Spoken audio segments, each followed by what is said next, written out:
প্রিয় শিক্ষার্থীবৃন্দ, তোমাদেরকে আজকের ক্লাসে শুভেচ্ছা জানাচ্ছি। কস্ট অফ ক্যাপিটালের গত ক্লাসে আমরা আলোচনা করেছিলাম বিভিন্ন আলাদা আলাদা কম্পোনেন্টসগুলোর কস্ট নির্ধারণ করা, যেমন cost of equity, cost of dividend, cost of preferred stock, cost of retained earnings. আজকে আমরা আলোচনা করব weighted average cost of capital. এটাকে বলা হয় ওভারঅল কস্ট অফ ক্যাপিটাল অথবা কম্পোজিট কস্ট অফ ক্যাপিটাল অথবা কম্বাইন্ড কস্ট অফ ক্যাপিটাল। মূলত বিষয়টা হলো বিভিন্ন উপাদানের আলাদা আলাদা কস্ট নির্ধারণ করার পরে উপাদানগুলোকে কম্বাইন্ড করলে অথবা ওভারঅল সবগুলো উপাদানের গড় ব্যয় নির্ধারণ করলে আমাদের কস্ট কত দাঁড়াবে, সেটা হলো আমাদের ওভারঅল কস্ট অফ ক্যাপিটাল। এটাকে সংক্ষেপে বলা হয় ডব্লিউসিসি। WCC is the average cost of capital on the firm's existing projects and activities। অর্থাৎ কোনো ফার্মের, কোনো প্রতিষ্ঠানের বিভিন্ন প্রজেক্ট বা বিভিন্ন উপাদানের সবগুলো উপাদানের ব্যয়ের গড় সমষ্টি হলো WCC। আমাদের এখানে WCC উপাদানগুলোকে দুইভাবে দেখানো হয়েছে। প্রথমে দেখো, WCC বলা হয় অথবা এটাকে সংক্ষেপে কেও বলা হয়, ওভারঅল কস্ট অফ ক্যাপিটালকে বলা হয় কেও। এটার সূত্র হলো WE into KE plus WP into KP plus WD into KD plus WR into KR। WE দ্বারা বোঝানো হয় ওয়েট অফ ইকুইটি, অর্থাৎ প্রতিষ্ঠানে ইকুইটির পরিমাণ, মোট মূলধনের তুলনায় ইকুইটির পরিমাণ হলো ওয়েট অফ ইকুইটি। KE হলো কস্ট অফ ইকুইটি, ইকুইটির ব্যয়। WP হলো ওয়েট অফ প্রিফারেন্সিয়াল শেয়ার, অগ্রাধিকার শেয়ারের মোট পরিমাণ। KP হলো কস্ট অফ প্রিফারেন্সিয়াল শেয়ার, অগ্রাধিকার শেয়ারের ব্যয়। WD হলো কস্ট অফ ডিভেঞ্চার, ঋণের ব্যয়, ওয়েট অফ ডিভেঞ্চার, মোট ঋণের পরিমাণ। KD হলো কস্ট অফ ডিভেঞ্চার, ঋণের ব্যয়। WR হলো wait of retained earnings, KR হলো কস্ট অফ রিটেন আর্নিংস। অর্থাৎ প্রত্যেকটা উপাদানের ফার্মের মোট পরিমাণের মধ্যে কতটুকু আছে বা ওটার রেশিও অনুযায়ী, রেশিও দ্বারা কস্টটাকে গুণ করে মোট সবগুলো উপাদানকে যোগ করা। এটা হলো ওভারঅল কস্ট অফ ক্যাপিটালের একরকম প্রকাশ। আরেক রকম হলো S divided by V into KE। S হলো ভ্যালু অফ শেয়ার, ফার্মে মোট সাধারণ শেয়ারের ভ্যালু, আর B হলো ভ্যালু অফ দি ফার্ম, প্রতিষ্ঠানের মোট মূল্য। S divided by V into cost of equity. P হলো preferential share, preferential share divided by value of the firm into cost of preferential share. D হলো cost of debenture, cost of debenture divided by value of the firm, value of the debenture divided by value of the firm into cost of debenture. R E হলো retained earnings, retained আর্নিংসের মোট পরিমাণ divided by value of the firm into cost of retained earnings. এখানে weight দ্বারা প্রত্যেকটা specific ক্যাপিটালকে total capital দ্বারা ভাগ করতে হবে। অর্থাৎ আমার যদি 20 লক্ষ টাকা ক্যাপিটাল থাকে, এটা হলো টোটাল 20 ক্যাপিটাল বা ভ্যালু অফ দি ফার্ম। আর স্পেসিফিক ক্যাপিটাল বলতে এই 20 লক্ষ টাকার মধ্যে আমার 5 লক্ষ টাকা সাধারণ শেয়ার থাকতে পারে, 3 লক্ষ টাকা প্রিফারেন্সিয়াল শেয়ার থাকতে পারে, ঋণপত্রের পরিমাণ থাকতে পারে, রিটেন আর্নিংসের পরিমাণ থাকতে পারে, সবগুলা মিলিয়ে আমার হলো 20 লক্ষ টাকা। এই যে উপাদানগুলো সবগুলার আলাদা আলাদা ব্যাখ্যা। KE হলো কস্ট অফ ইকুইটি, KP হলো cost of preferred stock, KD হলো কস্ট অফ ডিভেঞ্চার, RE হলো কস্ট অফ রিটেন আর্নিংস। আর WE দ্বারা ওয়েট অফ ইকুইটি, WP দ্বারা weight of preferred stock, WD দ্বারা ওয়েট অফ ডিভেঞ্চার, WR দ্বারা weight of retained earnings. S হলো এই যে আমাদের S হলো শেয়ার ভ্যালু, P হলো প্রিফার্ড স্টক ভ্যালু, D হলো ডিভেঞ্চার ভ্যালু, RE হলো রিটেন আর্নিংস ভ্যালু, আর V হলো ভ্যালু অফ দি ফার্ম। সবগুলো উপাদানকে V দ্বারা ভাগ, অর্থাৎ ভ্যালু অফ দি ফার্ম দ্বারা প্রত্যেকটা উপাদানের ভ্যালুকে ভাগ দিতে হবে। তো প্রিয় ছাত্রছাত্রী, আমাদের কস্ট অফ ক্যাপিটালের উপাদানগুলো নিয়ে গত ক্লাসে আমরা আলোচনা করেছিলাম। উপাদানগুলো ছিল cost of equity, cost of debenture, cost of preferred stock, cost of retained earnings. আজকে আমরা শুরুতে আলোচনা করেছিলাম weighted average cost of capital নিয়ে, অর্থাৎ সবগুলো কস্টের অ্যাভারেজ নিয়ে। এখন গত ক্লাসে যে আমরা আলোচনা করেছিলাম cost of equity, cost of debenture, cost of retained earnings এবং প্রেফার্ড স্টক নিয়ে, আজকে আমরা ওটার কিছু প্রবলেম সলিউশন করব, যেটা আমাদেরকে বিষয়বস্তুগুলো বুঝতে সহযোগিতা করবে। এখন খেয়াল করো, আমাদের এখানে একটা এক্সারসাইজ আছে কস্ট অফ ইকুইটি নামে। খেয়াল করো, এখানে একটা প্রশ্ন দেওয়া আছে, আকিস কোম্পানি কারেন্টলি ফেড ডিভিডেন্ড পার ইয়ার টাকা 15। আকিস কোম্পানি প্রতি বছর 15 টাকা করে লভ্যাংশ প্রদান করে। হয়ার market price per share per equity share is টাকা 150। প্রতিটা শেয়ারের বাজার মূল্য 150 টাকা। What is the cost of equity? আমাদেরকে বলছে যে কস্ট অফ ইকুইটি অর্থাৎ আমাদের সাধারণ শেয়ারের ব্যয় নির্ধারণ করার জন্য। এখন খেয়াল করো, সাধারণ শেয়ারের ব্যয় নির্ধারণ করার জন্য আমরা 4 ধরনের ফর্মুলার কথা বলেছি।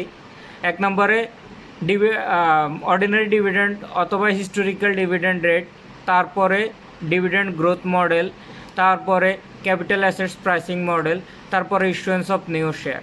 এখন খেয়াল করো, এখানে বলছে প্রতি শেয়ারে 15 টাকা করে লভ্যাংশ দেয় সাধারণভাবে, এবং প্রতিটা শেয়ারের দাম 150 টাকা। তাহলে এটা হলো আমাদের কস্ট অফ ইকুইটির একেবারেই সাধারণ পদ্ধতির একটা অঙ্ক। তো আমরা এটার ফর্মুলা গত ক্লাসে আলোচনা করেছিলাম। ওই cost of equity K E equal D0 divided by P0 into 100। K E দ্বারা তো কস্ট অফ ইকুইটি বোঝানো হয়। কস্ট অফ ইকুইটি আমাদেরকে এখানে নির্ধারণ করতে হবে। ডিও দ্বারা ডিভিডেন্ড পার শেয়ার, প্রতিটা শেয়ারের ডিভিডেন্ড কত টাকা দেয় বলছি আমরা, 15 টাকা করে। তাহলে ডিভিডেন্ড পার শেয়ার টাকা 15। পিও হলো মার্কেট প্রাইস পার শেয়ার, প্রতিটা শেয়ারের বাজার মূল্য 150 টাকা। প্রতিটা শেয়ারের বাজার মূল্য আমরা কত টাকা বলছি, 150 টাকা। তাহলে ফর্মুলাতে যদি আমরা উপাদানগুলো বসাই, 15 ডিভাইড বাই 150 ইন্টু 100 অর্থাৎ 10%। কস্ট অফ ইকুইটি হলো আমাদের 10%।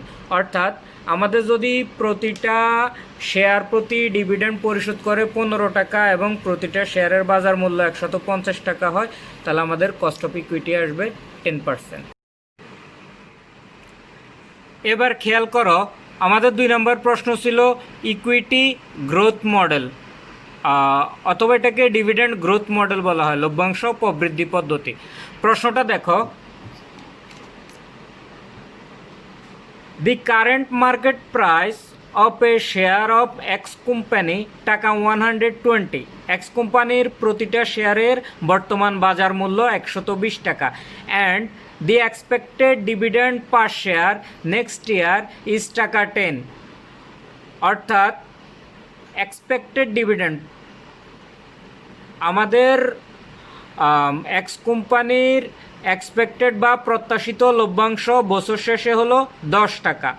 If the dividend are expected to grow at a rate of 5%, যদি লভ্যাংশ প্রতি বছর 5% করে বৃদ্ধি পায়, what is the cost of equity? তাহলে কোম্পানির সাধারণ শেয়ারের ব্যয় কত পার্সেন্ট হবে? What is the cost of equity? তাহলে এখানে শুরুতে খেয়াল করো, আমাদের এখানে লভ্যাংশ প্রবৃদ্ধির কথা বলা আছে। তাহলে আমরা জানি যে লভ্যাংশ প্রবৃদ্ধি মডেল বা লভ্যাংশ প্রবৃদ্ধি পদ্ধতিতে আমাদের সূত্র হলো ওই cost of equity K E equal D1 divided by P0 plus G into 100। এখানে কে ই হলো কস্ট অফ ইকুইটি, অর্থাৎ আমাদের সাধারণ শেয়ারের ব্যয় নির্ধারণ করতে হবে। D1 হলো expected dividend per share at the end, প্রত্যাশিত লভ্যাংশ হিসাবকাল শেষে 10 টাকা। প্রশ্নে বলে দেওয়া আছে প্রত্যাশিত লভ্যাংশ হলো প্রতি শেয়ারে 10 টাকা। তারপরে P0 হলো মার্কেট প্রাইস পার শেয়ার টাকা 120, প্রতিটা শেয়ারের বাজার মূল্য 120 টাকা। তারপরে হলো গ্রোথ রেট 5%, প্রশ্নে বলে দেওয়া আছে যে গ্রোথ রেট 5%। এখন আসো আমরা যদি উপাদানগুলো বসাই, 10 ডিভাইডেড বাই 120 প্লাস 5% মানে হলো 0.05 ইন্টু 100। তাহলে আমাদের এগুলা ক্যালকুলেশন করলে আমাদের আসে 0.133 ইন্টু 100 অর্থাৎ 13.33%। প্রায় কেন? কারণ 3 অনেকগুলো হবে। আমরা দশমিকের পরে 4 ঘর পর্যন্ত নেওয়ার চেষ্টা করব। এখানে আমরা 2 ঘর পর্যন্ত নিয়েছি 13.33%।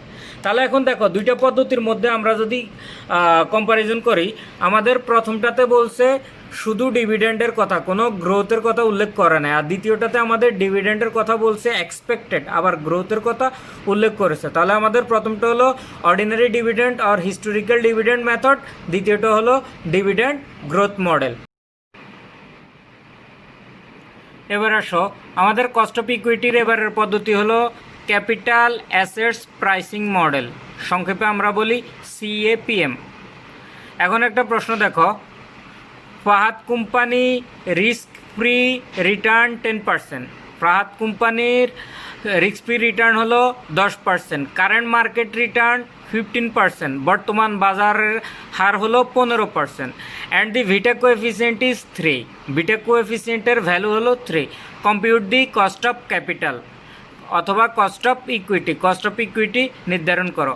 আমরা গত ক্লাসে আলোচনা করেছিলাম, আমরা জানি যে যখন CAPM মডেল বলা হবে তখন কস্ট অফ ইকুইটি সমান KE সমান risk free return plus market return minus risk free return into beta coefficient. তাহলে এখানে RF হলো রিস্ক ফ্রি রিটার্ন, KE হলো কস্ট অফ ইকুইটি, এটা আমাদেরকে নির্ধারণ করতে হবে। হোয়াট RF হলো রিস্ক ফ্রি রিটার্ন বলছে যে 10%, রিস্ক ফ্রি রিটার্ন হলো 10%, 10%কে আমরা সংক্ষেপে লিখতে পারি 0.10। মার্কেট রিটার্ন হলো 15%, মার্কেট রিটার্ন হলো 15%, 0.15। আর বিটা কোএফিসিয়েন্ট হলো 3, বিটার মান হলো 3।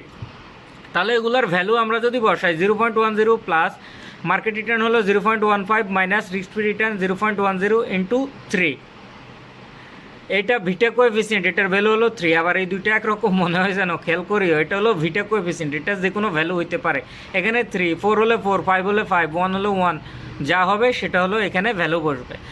তাহলে আমাদের 0.15 থেকে 0.10 বাদ গেলা থেকে 0.5, এটাকে 3 দ্বারা গুণ করলে 0.15, 0.10 এবং 0.15 গুণ করলে 0.25। আমরা জানি যে কোনো কস্ট অফ ইকুইটি শতকরা হারে প্রকাশ হবে, তাহলে 0.25 মানে হলো 25%।